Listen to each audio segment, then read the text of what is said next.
This is practically what I do before every review when my hair's out. Hello, it's your girl Lady Pelvic with Pelvic Gaming, and we're talking about the famous, the beloved, the best Tales of game, claimed by many, Tales of Vesperia, Definitive Edition. First, I want to thank Daniel for getting me this game for my birthday. I really appreciate it, and it's thanks to him I'm reviewing this game now. 2, I'm strictly talking about the Switch version today. For many of us, myself included, this was the Tales of game that got away, as it was an Xbox exclusive, and your girl never owned an Xbox ever. So I was over the moon when I heard it was coming to PlayStation 4 and the Switch. The reason I got it for the Switch is because I didn't want to be one of those people who complained about no third-party support on Nintendo platforms, and then finally they get third-party support and I still choose to give money to their competitor. I mean, I love PlayStation, but I also believe in putting your money where your mouth is. Nintendo's got third-party support, so I'm going to support some third parties on Nintendo. And while I did show my support on third parties on Nintendo platforms, it did come at a little bit of a price. But let's talk about it. The story of Tales of Vesperia starts with an explanation of Blastia and how the world is dependent on it. Blastia is used for everyday life, but more importantly is used to create barriers around giant cities which keep the monsters out. You are Yuri Lowell, a swordsman who resides in the capital's lower quarter. The core that is used to keep the fountain Blastia running has gone missing, and Yuri and his trusty pet Rapide go out to find who stole it. You find yourself exploring an empty mansion, and land yourself in the castle dungeon moments later. With the help of a later companion, Yuri escapes and runs into a princess who's desperate to find Flynn, a knight and Yuri's closest friend. In short, it turns into a mission of finding Flynn and tracking down the one who stole the Blastia core. What the band of unlikely heroes don't realize is this journey leads them to uncover the dirty secrets behind Blastia, and the ones who once walked the earth before them. Now the story had a few things going on. First, it seemed to focus more on the laws and vigilantes, which I love that theme. Yuri was a knight, but realized he was just a sack of meat taking orders from higher ups, and watching nothing change in the world. He quit after 3 short months and took the law into his own hands.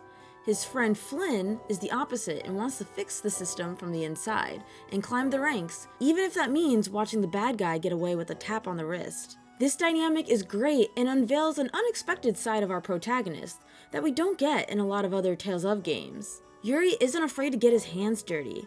However, this is like a sub-story that I'm gonna be honest, I'm a sucker for best friends opposing sides, but after playing Suikoden 2, this didn't even hold a candle. I know, base a game on its own merits, and in that case, this game did alright, because it would shift from morals, right and wrong, the law and vigilantism to essentially a global warming issue.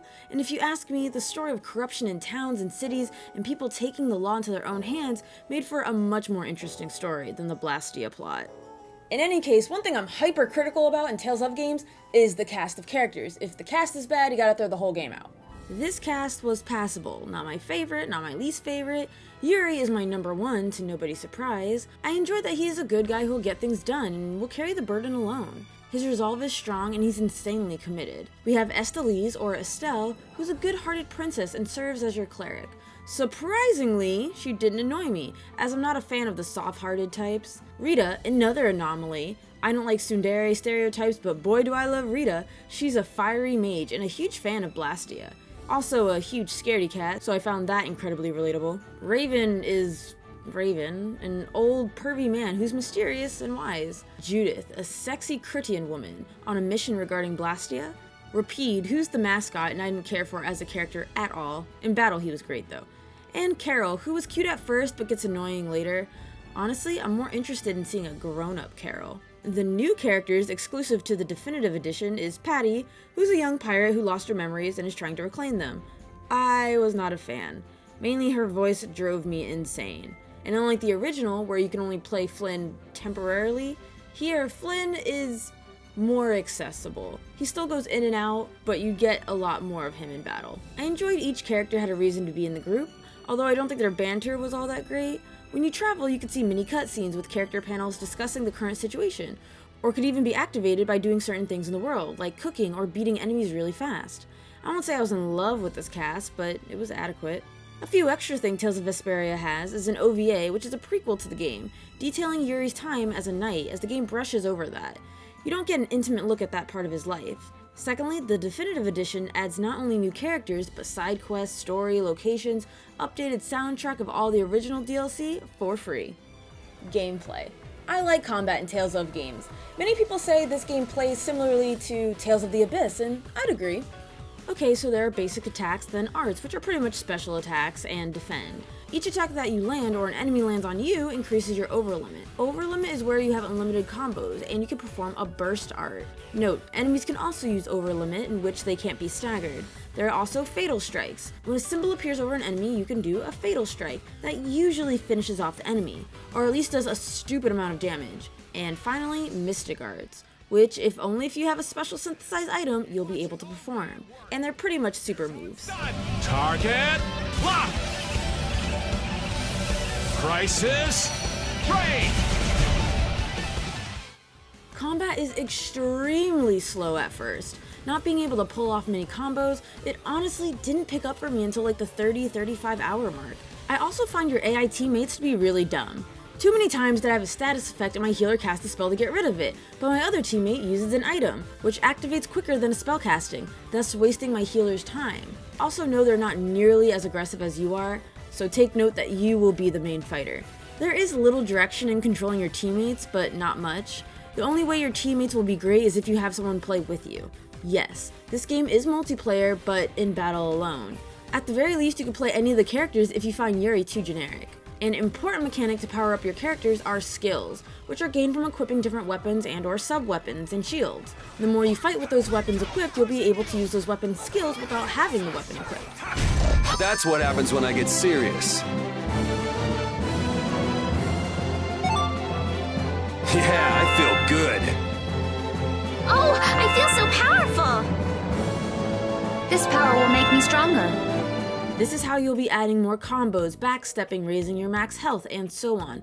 Synthesizing is insanely important here, as it's the only way to get the best versions of the weapons and exclusive skills. If you're not farming for experience, then at least farm for skills. Side quests are also a thing, an obscure thing, but a thing. Sometimes you'll see an emotion over someone's head, other times you'll just stumble into a quest.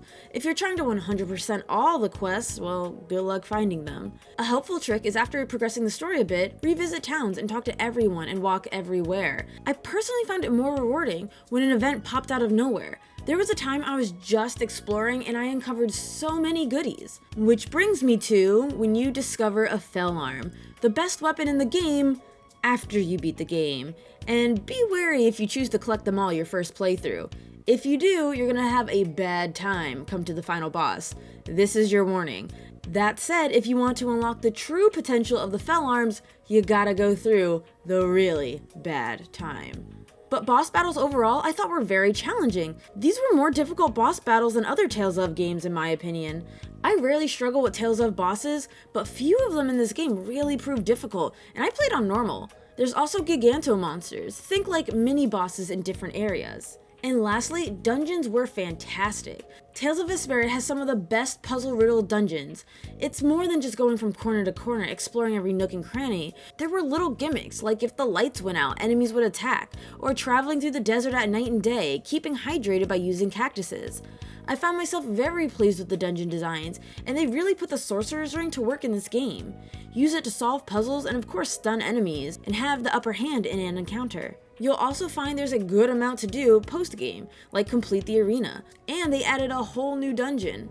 The graphics? Currently probably my favorite look of any Tales of game, at least of the ones that I've played, but Tales of Arise is looking mighty fine. Back to Vesperia, this game is beautiful. Firstly, I'm a huge fan of cell shading, and Vespe nails it with vibrant colors for the cast and enemies. I remember playing this and thinking, wow, the enemies in particular look gorgeous. I was incredibly pleased, but also puzzled why Tales of games stopped looking this way, and evolved into whatever we see now.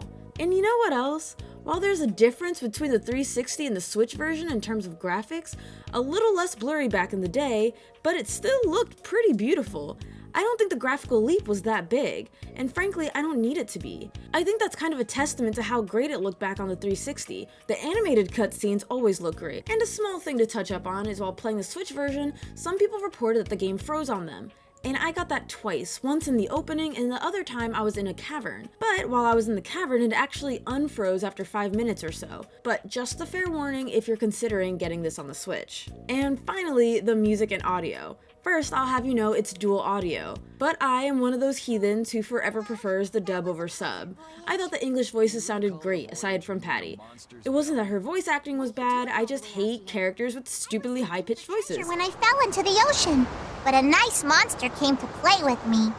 Also, there was some issue with Yuri's voice. Because there was new cutscenes, they had to get someone in to record Yuri, and Troy Baker, the original voice, wasn't asked to reprise his role. Instead, it was Grant George. And you know what? I'm gonna be honest with you. As someone who played Tales of Vesperia for the first time, I didn't notice. I thought Grant did a great job. I can understand being upset that Troy wasn't even asked to reprise his role, but to say that you could hear a major difference and it disrupted the game, I'd call BS. I guess being a jerk's the one thing you're good at! I'm bored. Why don't you show me your magic arts? What? But there's no real need for it right now. I didn't see it yesterday. I was face down in the dirt. Yeah? So you're still looking for Ifrit's treasure? I guess that means she'll be fine on her own. I appreciate the offer, but treasure hunting will have to wait until another day. Obviously, I can't talk about the Tales of music without talking about the opening. Honestly, it's one of my favorites. I don't know if it beats Tales of Grace's F. The nostalgia is so real. But it's great. And you know what else? I think this Tales of game has my favorite soundtrack. I won't ever say Tales of games have the best music in JRPGs. In fact, I think they have the most forgettable soundtracks ever. But this one actually had some bops. Like the sounds outside of the OP, I would go back to. I can actually recall battle themes and themes of towns and music that played for certain events. I was amazed. My favorite song has to be Pleasant Intrigue, which played for Yuri just anytime he was cool, calm, and collected. It was easy to groove to.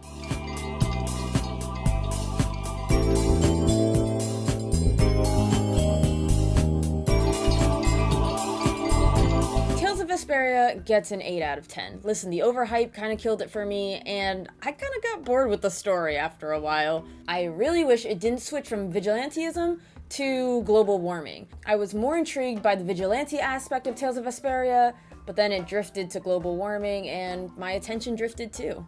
The combat is among my least favorite Tales of combat. It just takes forever to pick up. Once it picks up, then it's fine. Some positivity before we go into the spoiler territory is best puzzles and dungeon designs and best music in a Tales of game I've heard in recent years.